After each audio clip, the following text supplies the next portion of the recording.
دايما بقول لكم ما تراجعوش ورايا، انا رجعت مكانكم. تخيلوا الوصفة دي بطريقة الحاجة ست الكل.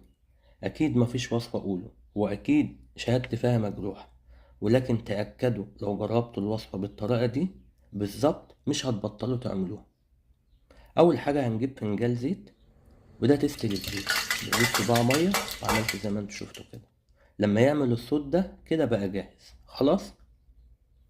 طيب هننزل ببصلة، وأول ما تدبل فقط هننزل بمعلقة توم صغيرة، وأول ما ريحتها تطلع هننزل بحبة طماطم وفلفل حار أو بارد اختياري، اللي هو الهند الصغير ده مش هيبان أوي على فكرة، ولكن بيعلي التيست.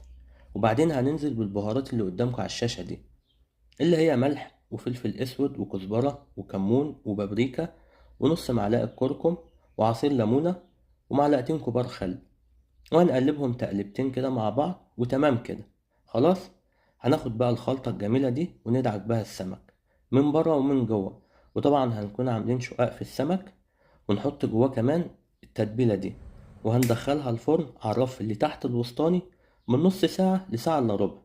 والخلطة دي تنفع مع أي سمك حرفيا على فكرة، والطعم والريحة ما أقولكوش. جربوها انتوا بقى بنفسكم وبالعافية مقدمة. ولو وصلتوا لحد هنا دعوة حلوة بقى. سلام يا حلوين.